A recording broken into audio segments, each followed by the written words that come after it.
देखिए, संभावना है, ड्रोन का इस्तेमाल हो सकता है, पर ड्रोन इतना बड़ा होना चाहिए कि ऐसा वेपन कैरी करे जो कि डायरेक्टली 6 से 8 इंच की जो आरसीसी की जो ऊपर जो सीमेंट की जो सिविल सीलिंग है उसको छेदता हुआ अंदर चला जाए। ये कोई मामूली नहीं है। और फिर उसको रिमोट कंट्रोल करना है। रिमोट कंट्रोल कहाँ से किया जा रहा था? अगर रिमोट कंट्रोल किया जा रहा था जम्मू के अंदर से, तो कौन कर रहा था? और क्यों नहीं है सिक्योरिटी एजेंसीज को पता चला? सिक्योरिटी एजेंसीज इतनी सारी हैं वहाँ पे, सिक्योरिटी ही सिक्योरिटी भरी हुई है, कोऑर्डिनेशन नहीं है। अगर उनकी कोऑर्डिनेशन की कमी के कारण ये हुआ है, अगर वो पहले पता होता। और दूसरी बात है, उसके बाद पता चल रहा है कि संदिग्ध पकड़े गए हैं। अब क्यों पकड़े गए हैं? अगर हमारी इंटेलिजेंस तगड़ी होती तो ये 2 दिन 3 दिन पहले पकड़े जाते। तो बेसिकली जो है, अगर ये ड्रोन से हमला है या मोटर अटैक है, मोटर अटैक भी ऐसा ही होता है। धमाके दोनों में 2 धमाके हुए हैं। अगर इस तरीके के धमाके हुए हैं और या ड्रोन से भी अटैक है, तो सवाल पैदा होता है ड्रोन कहाँ से आया, कितना बड़ा था, कौन कंट्रोल कर रहा था, कंट्रोलिंग पार्टी किधर बैठी थी। ये सब इंडिया के अंदर से हुआ है, ये कोई सैटेलाइट के कंट्रोल से नहीं हुआ है।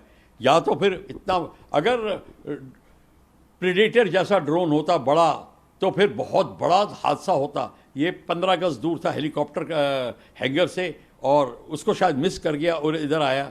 तो ये एक किस्म से रिमोट कंट्रोल ड्रोन नज़र आता है, जो मैनुअली कंट्रोल जो रिमोट कंट्रोल होता है, और वो अपने ही इलाके के अंदर कोई इसका कंट्रोल कर रहा था। और अगर रिमोट कंट्रोल टीम बैठी है और हमारी सिक्योरिटी को नहीं पता, इसका मतलब है हमारी सिक्योरिटी का स्टैंडर्ड बहुत कम है। हैंगर में तो कोई और जहाज़ भी हो सकते हैं, हेलीकॉप्टर भी हो सकता है, ट्रांसपोर्ट भी हो सकते हैं, जिसको भी देख के किया है। मतलब ये एक मैसेज देने का था कि देखिए आप। और जब भी अभी मीटिंग्स होती हैं, कोई ज़्यादा बड़ी होती है, जैसे प्राइम मिनिस्टर की मीटिंग, उधर SCO शंघाई कॉन्फ्रेंस चल रही है, उसकी मीटिंग, और अभी यहाँ पे हुई थी मीटिंग जम्मू एंड कश्मीर में।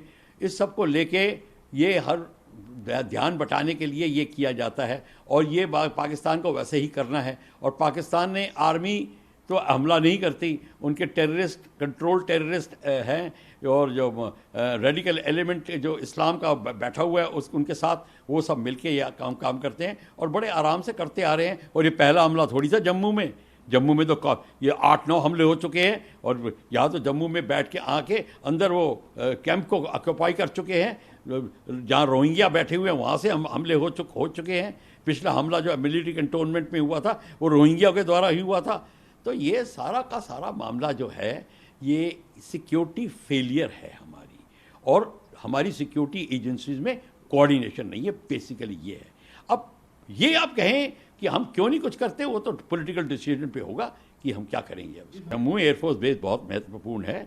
सारी लॉजिस्टिक सप्लाई फौज की यहाँ से जाती है, और हेलीकॉप्टर्स के ऑपरेशंस होते हैं, ट्रांसपोर्ट ऑपरेशंस होते हैं। ऐसी बात नहीं है, लिमिटेड फाइटर ऑपरेशंस भी हो सकते हैं, अटैक हेलीकॉप्टर ऑपरेशंस भी हो सकते हैं, मिसाइल ऑपरेशंस भी हो सकते हैं। ये एक बहुत इंपॉर्टेंट स्ट्रेटेजिक मिलिट्री बेस है।